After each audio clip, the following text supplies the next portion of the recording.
પ્રયાગરાજ મહાકુંભમાં ગુજરાતથી સાધુ સંતો અને ભક્તો મોટી સંખ્યામાં પહોંચ્યા છે। ત્યારે પ્રયાગરાજમાં જૂના અખાડામાં જૂનાગઢના ઇન્દ્રભારતી બાપુ પણ પહોંચ્યા, જે મૌની અમાવસ્યા અને વસંત પંચમીના દિવસે સંગમમાં શાહી સ્નાન કરશે। તો ઇન્દ્રભારતી બાપુની સાથે અન્ય સાધુ સંતો પણ મહાકુંભ પહોંચ્યા છે। ભક્તોએ પણ ઇન્દ્રભારતી બાપુના આશીર્વાદ લીધા। બાપુએ ગુજરાતીઓને મહાકુંભમાં જવા અપીલ પણ કરી, સાથે માતા પિતાઓને સલાહ આપી કે મોબાઈલથી બાળકોને બચાવવા જોઈએ। ઇન્દ્રભારતી બાપુ જૂના અખાડાના અધ્યક્ષ આપણી સાથે ઉપસ્થિત છે। તેઓ અત્યારે પ્રયાગરાજ ખાતે આવ્યા છે। પ્રયાગરાજ લોકો માટે કેટલું આધ્યાત્મિક? આમ જોવા જઈએ તો પ્રભુ 12 વર્ષે કુંભ ભરાય છે, પણ જે 144 વર્ષ પછી આ એક મહાકુંભ છે અને એક યોગ છે। જે અમારી કુંભની પરંપરા જે સાધુ સંતોની અંદર, એની અંદર અમારા 13 અખાડા છે। એમાં મોટામાં મોટો અમારો શ્રીપંચ દશનામ જૂના અખાડા છે। એની અંદર એક સ્નાન 14 તારીખે એટલે મકર સંક્રાંતિના થઈ ગયું।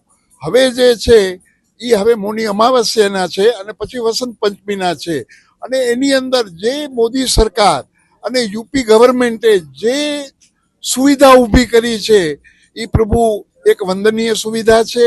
અને આવાના આવા કાર્ય સરકાર કરતી રહે, જેનાથી હિન્દુત્વ, ભારતનું હિન્દુત્વ ટકી રહે અને આધ્યાત્મિકતા ટકી રહે।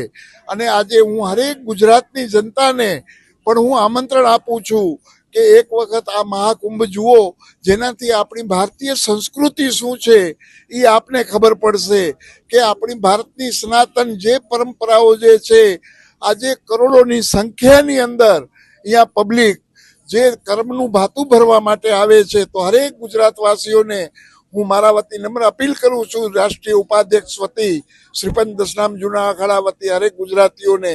અને અહીંયા ટોટલ અમારે પણ સેક્ટર નંબર 16 ની અંદર અમારા ગર્ગાચાર્ય પીઠાધીશ્વર મહેન્દ્રાનંદગીરીજી મહારાજનું પણ ભવ્યમાં ભવ્ય ઉતારો છે। તો અહીંયા પણ હરેક ગુજરાતીઓ માટે અન્નક્ષેત્ર ખુલ્લું છે, હરેક સુવિધા છે અને જૂના અખાડામાં પણ અમારા પાસે સુવિધા છે। તો હરેક ગુજરાતવાસીઓને પાછી અપીલ કરું છું કે આ એક લાવો લેવા જેવો છે અને આ લાવો લેજો પ્રભુ।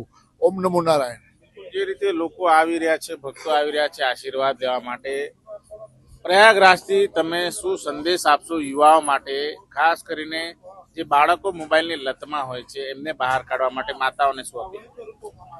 પ્રભુ, બાળકો એક મોબાઈલની લત છે, પણ માવતરોને એટલું ખબર પડવી છે મોબાઈલની અંદર સારું નડતું બે છે।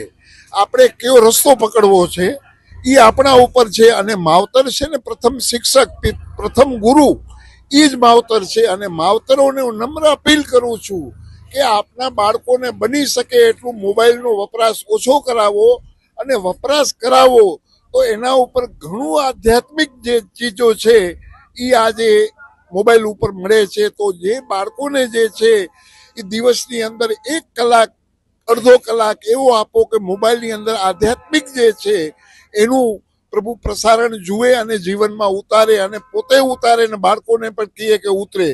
અને યુવાધનને ખાસ પ્રભુ હું અપીલ કરું છું કે આ આપણો આ સનાતન ધર્મનો જે ગૌરવ છે કુંભ મેળો, તો આજે આપણે ભારતની અંદર આપણે ભગવાન પિનાકપાની શિવ પાસે પ્રાર્થના કરીએ કે આપણું રાષ્ટ્ર વિશ્વગુરુએ પૂગે અને આપણી સનાતન ધર્મની જય થાય, એવી પિનાકપાની શિવ પાસે અને દત્તાત્રેય પાસે હું આ કુંભ મેળામાં એક પ્રાર્થના કરું છું।